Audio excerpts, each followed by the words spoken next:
بسم اللہ الرحمن الرحیم۔ آخرت میں عذاب کے مستحق کون لوگ ہوں گے؟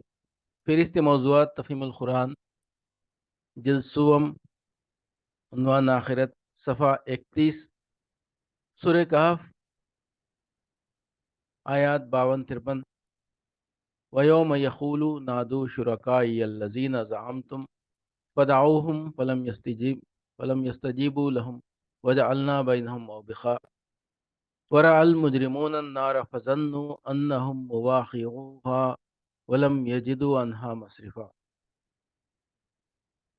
پھر کیا کریں گے یہ لوگ اس روز جب کہ ان کا رب ان سے کہے گا کہ پکارو اب ان ہستیوں کو جنہیں تم میرا شریک سمجھ بیٹھے تھے۔ یہ ان کو پکاریں گے مگر وہ ان کی مدد کو نہ آئیں گے، اور ہم ان کے درمیان ایک ہی ہلاکت کا گڑھا مشترک کر دیں گے۔ سارے مجرم اس روز آگ دیکھیں گے اور سمجھ لیں گے کہ اب انہیں اس میں گرنا ہے، اور وہ اس سے بچنے کے لیے کوئی جائے پناہ نہ پائیں گے۔ پکارو اب ان ہستیوں کو جنہیں تم میرا شریک سمجھ بیٹھے تھے۔ یہاں پھر وہی مضمون بیان کیا گیا ہے جو اس سے پہلے بھی کئی جگہ قرآن میں گزر چکا ہے، کہ اللہ کے احکام اور اس کی ہدایات کو چھوڑ کر کسی دوسرے کے احکام اور رہنمائی کا اتباع کرنا دراصل اس کو خدائی میں اللہ کا شریک ٹھہرانا ہے، خواہ آدمی اس دوسرے کو زبان سے خدا کا شریک قرار دیتا ہو یا نہ قرار دیتا ہو۔ بلکہ اگر آدمی ان دوسری ہستیوں پر لعنت بھیجتے ہوئے بھی امر الہی کے مقابلے میں ان کے اوامر کا اتباع کر رہا ہو، تب بھی وہ شرک کا مجرم ہے۔ چنانچہ یہاں شیاطین کے معاملے میں آپ علانیہ دیکھ رہے ہیں کہ دنیا میں ہر ایک ان پر لعنت کرتا ہے، مگر اس لعنت کے باوجود جو لوگ ان کی پیروی کرتے ہیں، قرآن ان سب کو یہ الزام دے رہا ہے کہ تم شیاطین کو خدا کا شریک بنائے ہوئے ہو۔ یہ شرک اعتقادی نہیں بلکہ شرک عملی ہے، اور قرآن اس کو بھی شرک ہی کہتا ہے۔ مزید تشریح کے لیے ملاحظہ ہو تفہیم القرآن، جلد سوم، جلد اول، سورہ نساء، حاشیہ 91، 145، سورہ نام، حاشیہ 67، 107، جلد دوم، توبہ، حاشیہ 31، ابراہیم، حاشیہ 23، سورہ قصص، حاشیہ 86، جلد چہارم، سبا، حاشیہ 59، 60، 61، 62، 63، سورہ یاسین، حاشیہ 53، شورا، حاشیہ 38، الجاسیہ، حاشیہ 30۔ ہم ان کے درمیان ایک ہی ہلاکت کا گڑھا مشترک کر دیں گے۔ مفسرین نے اس آیت کے دو مفہوم بیان کیے ہیں، ایک وہ جو ہم نے اوپر ترجمے میں اختیار کیا ہے، اور دوسرا مفہوم یہ ہے کہ ہم ان کے درمیان عداوت ڈال دیں گے، یعنی دنیا میں ان کے درمیان جو دوستی تھی آخرت میں وہ سخت عداوت میں تبدیل ہو جائے گی۔ آخرت میں عذاب کے مستحق کون لوگ ہوں گے؟ فہرست موضوعات تفہیم القرآن، جلد سوم، عنوان آخرت، صفحہ 49-50، سورہ کہف، آیات 103-106۔ هل ننبئكم بالاخسرین اعمالا الذین ضل سعیهم فی الحیاۃ الدنیا وهم یحسبون انهم یحسنون صنعا اولئک الذین کفروا بآیات ربهم ولقائه حبطت اعمالهم فلا نقیم لهم یوم القیامة وزنا ذلک جزاؤهم جہنم بما کفروا واتخذوا آیاتی ورسلی ہزوا۔ اے محمد، ان سے کہو کیا ہم تمہیں بتائیں کہ اپنے اعمال میں سب سے زیادہ ناکام اور نامراد لوگ کون ہیں؟ وہ کہ دنیا کی زندگی میں جن کی ساری صحیح و جہد راہ راست سے بھٹکی رہی اور وہ سمجھتے رہے کہ وہ سب کچھ ٹھیک کر رہے ہیں۔ یہ وہ لوگ ہیں جنہوں نے اپنے رب کی آیات کو ماننے سے انکار کیا اور اس کے حضور پیشی کا یقین نہ کیا، اس لیے ان کے سارے اعمال ضائع ہو گئے۔ قیامت کے روز ہم انہیں کوئی وزن نہ دیں گے، ان کی جزا جہنم ہے، اس کفر کے بدلے جو انہوں نے کیا، اس مذاق کی پاداش میں جو وہ میری آیات اور میرے رسولوں کے ساتھ کرتے رہے۔ وہ کہ دنیا کی زندگی میں جن کی ساری صحیح و جہد راہ راست سے بھٹکی رہی۔ اس آیت کے دو مطلب ہو سکتے ہیں، ایک وہ جو ہم نے ترجمہ میں اختیار کیا ہے، اور دوسرا یہ کہ جن کی ساری صحیح و جہد دنیا کی زندگی ہی میں گم ہو کر رہ گئی، یعنی انہوں نے جو کچھ بھی کیا خدا سے بے نیاز اور آخرت سے بے فکر ہو کر صرف دنیا کے لیے کیا، دنیاوی زندگی ہی کو اصل زندگی سمجھا، دنیا کی کامیابیوں اور خوشحالیوں کو اپنا مقصود بنایا، خدا کی ہستی کے اگر قائل ہوئے بھی تو اس بات کی کبھی فکر نہ کی کہ اس کی رضا کیا ہے، اور ہمیں کبھی اس کے حضور جا کر اپنے اعمال کا حساب بھی دینا ہے۔ اپنے آپ کو محض ایک خود مختار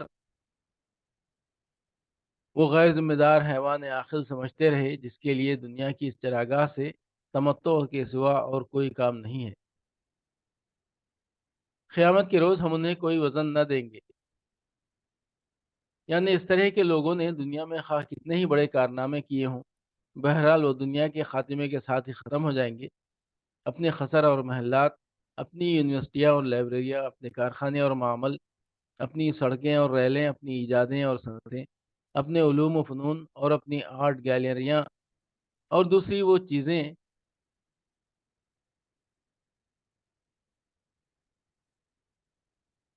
جن پر وہ فخر کرتے ہیں، ان میں سے تو کوئی چیز بھی اپنے ساتھ لیے ہے وہ خدا کے ہاں نہ پہنچیں گے کہ خدا کی میزان میں اس کو رکھ سکیں۔ وہاں جو چیز باقی رہنے والی ہے وہ صرف مقاصد عمل اور نتائج عمل ہیں۔ اب اگر کسی کے سارے مقاصد دنیا تک محدود تھے اور نتائج بھی اس کو دنیا ہی میں مطلوب تھے، اور دنیا میں وہ اپنے نتائج عمل دیکھ بھی چکا ہے، تو اس کا سب کیا کرایہ دنیا فانی کے ساتھ ہی فنا ہو گیا۔ آخرت میں جو کچھ پیش کر کے وہ کوئی وزن پا سکتا ہے، تو وہ لازماً کوئی ایسا ہی کارنامہ ہونا چاہیے جو اس نے خدا کی رضا کے لیے کیا ہو، اس کے احکام کی پابندی کرتے ہوئے کیا ہو، اور ان نتائج کو مقصود بنا کر کیا ہو جو آخرت میں نکلنے والے ہیں۔ ایسا کوئی کارنامہ اگر اس کے حساب میں نہیں ہے، تو ساری دوڑ دھوپ بلا شبہ کرت گئی جو اس نے دنیا میں کی تھی۔ آخرت میں عذاب کے مستحق کون لوگ ہوں گے؟ فہرست موضوعات، تفہیم القرآن، جلد سوم، عنوان آخرت، صفحہ 107، سورہ طٰہٰ، آیت 74۔ انہ من یاتی ربہ مجرما فإن لہ جہنم لا یموت فیہا ولا یحیا۔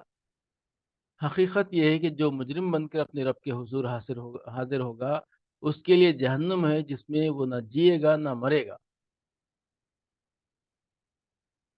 حقیقت یہ ہے کہ جو مجرم بن کر اپنے رب کے حضور حاضر ہوگا، یہ جادوگروں کے قول پر اللہ تعالیٰ کا اپنا اضافہ ہے۔ انداز کلام خود بتا رہا ہے کہ یہ عبادت جادوگروں کے قول کا حصہ نہیں ہے۔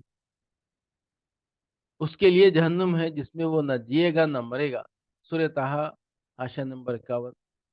یعنی موت اور زندگی کے درمیان لٹکتا رہے گا، نہ موت آئے گی کہ اس کی تکلیف اور مصیبت کا خاتمہ کر دے، اور نہ جینے کا ہی کوئی لطف اسے حاصل ہوگا کہ زندگی کو موت پر ترجیح دے سکے۔ زندگی سے بیزار ہوگا مگر موت نصیب نہ ہوگی، مرنا چاہے گا مگر مر نہ سکے گا۔ قرآن مجید میں دوزخ کے عذابوں کی جتنی تفصیلات دی گئی ہیں، ان میں سب سے زیادہ خوفناک صورت عذاب یہی ہے جس کے تصور سے روح کانپ اٹھتی ہے۔ آخرت میں عذاب کے مستحق کون لوگ ہوں گے؟ فہرست موضوعات، تفہیم القرآن، جلد سوم، عنوان آخرت، صفحہ 121 122، سورہ طٰہٰ، آیات 99 تا 101۔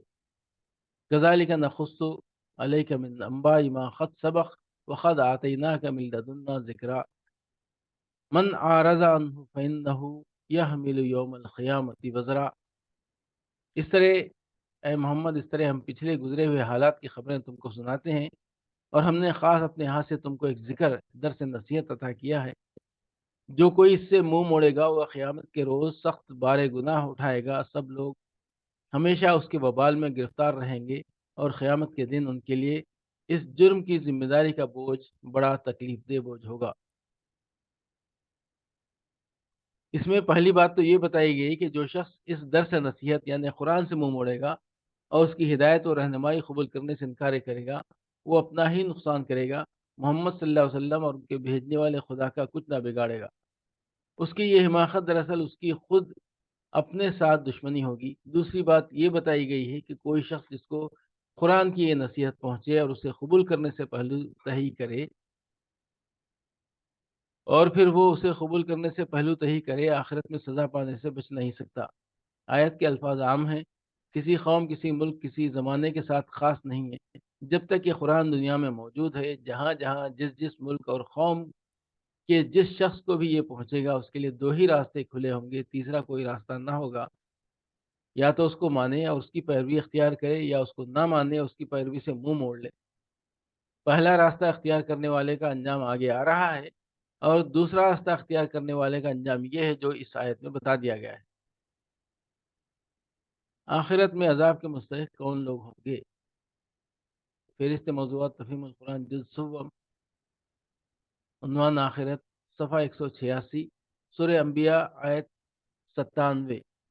واقترب الوعد الحق فإذا هي شاخصة أبصار الذين كفروا یا ویلنا قد كنا في غفلة من هذا بل كنا ظالمین۔ اور وعدہ برحق کے پورا ہونے کا وقت قریب آ لگے گا تو ایکائک ان لوگوں کے دیدے پھٹے کے پھٹے رہ جائیں گے جنہوں نے کفر کیا تھا، کہیں گے ہائے ہماری کمبختی، ہم اس چیز کی طرف سے غفلت میں پڑے ہوئے تھے بلکہ ہم خطا کار تھے۔ اور وعدہ برحق کے پورا ہونے کا وقت قریب آ لگے گا۔ یاجوج و ماجوج کی تشریح سورہ کہف حاشیہ 62-69 میں کی جا چکی ہے۔ ان کے کھول دیے جانے کا مطلب یہ ہے کہ وہ دنیا پر اس طرح ٹوٹ پڑیں گے کہ جیسے کوئی شکاری درندہ ایک پنجرے یا بندھن سے چھوڑ دیا گیا ہو۔ وعدہ حق پورا ہونے کا وقت قریب آ لگے گا، اشارہ صاف طور پر اس طرف ہے کہ یاجوج و ماجوج کی یہ عالمگیر یورش آخری زمانے میں ہوگی اور اس کے بعد جلدی ہی قیامت آ جائے گی۔ نبی صلی اللہ علیہ وسلم کا وہ ارشاد اس معنی کو اور زیادہ کھول دیتا ہے جو مسلم نے حذیفہ بن اسید الغفاری کی روایت سے نقل کیا ہے کہ قیامت قائم نہ ہوگی جب تک تم اس سے پہلے 10 علامتیں نہ دیکھ لو: دھواں، دجال، دابت الارض، مغرب سے سورج کا طلوع، عیسیٰ ابن مریم کا نزول، یاجوج و ماجوج کی یہ عالمگیر یاجوج و ماجوج کی یورش اور 3 بڑے خسوف، زمین کا دھنسنا یا لینڈ سلائیڈ، ایک مشرق میں، دوسرا مغرب میں اور تیسرا جزیرت العرب میں، پھر سب سے آخر میں یمن سے ایک سخت آگ اٹھے گی جو لوگوں کو محشر کی طرف ہانکے گی، یعنی بس اس کے بعد قیامت آ جائے گی۔ ایک اور حدیث میں یاجوج و ماجوج کی یورش کا ذکر کرتے ہوئے حضور صلی اللہ علیہ وسلم نے فرمایا کہ اس وقت قیامت اس قدر قریب ہوگی جیسے پورے پیٹوں کی حاملہ کہ نہیں کہہ سکتے کہ کب وہ بچہ جن دے، رات کو یا دن کو۔ کل حامل المتم لا یدری اہلها متى تفجعهم بولدها لیلا او نہارا۔ لیکن قرآن مجید اور حدیث میں یاجوج ماجوج کے متعلق جو کچھ بیان کیا گیا ہے اس سے یہ مترشح نہیں ہوتا کہ یہ دونوں متحد ہوں گے اور مل کر دنیا پر ٹوٹ پڑیں گے۔ ہو سکتا ہے کہ قیامت کے قریب زمانے میں یہ دونوں آپس ہی میں لڑ جائیں اور پھر ان کی لڑائی ایک عالمگیر فساد کی موجب بن جائے۔ بلکہ ہم خطا کار تھے، سورہ انبیاء حاشیہ نمبر 94۔ غفلت میں پھر ایک طرح کی معذرت پائی جاتی ہے، اس لیے وہ اپنی غفلت کا ذکر کرنے کے بعد خود ہی صاف صاف اعتراف کریں گے کہ ہم کو انبیاء نے آ کر اس دن سے خبردار کیا تھا، لہذا در حقیقت ہم غافل و بے خبر نہ تھے بلکہ خطا کار تھے۔ آخرت میں عذاب کے مستحق کون لوگ ہوں گے؟ فہرست موضوعات تفہیم القرآن جلد سوم، آخرت، صفحہ 188۔ انکم وما تعبدون من دون اللہ حسب جہنم انتم لہا واردون لو کان ہؤلاء آلہۃ ما وردوها وکل فیہا خالدون۔ بے شک تم اور تمہارے وہ معبود جنہیں تم پوچھتے ہو جہنم کا ایندھن ہیں، وہیں تم کو جانا ہے، اگر یہ واقعی خدا ہوتے تو وہاں نہ جاتے، اب سب کو ہمیشہ اسی میں رہنا ہے۔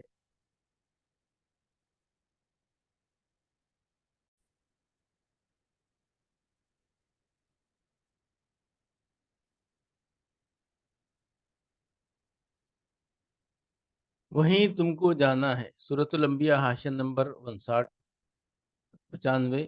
روایات میں آیا ہے کہ اس آیت پر عبداللہ بن زبارہ نے اعتراض کیا کہ اس طرح تو صرف ہمارے معبود ہی نہیں، مسیح اور عزیر اور ملائکہ بھی جہنم میں جائیں گے کیونکہ دنیا میں ان کی بھی عبادت کی جاتی ہے۔ اس پر نبی صلی اللہ علیہ وسلم نے فرمایا، نعم کل من احب ان یعبد من دون اللہ فہو ما من عبدہ۔ ہاں، ہر وہ شخص جس نے پسند کیا کہ اللہ کے بجائے اس کی بندگی کی جائے، وہ ان لوگوں کے ساتھ ہوگا جنہوں نے اس کی بندگی کی۔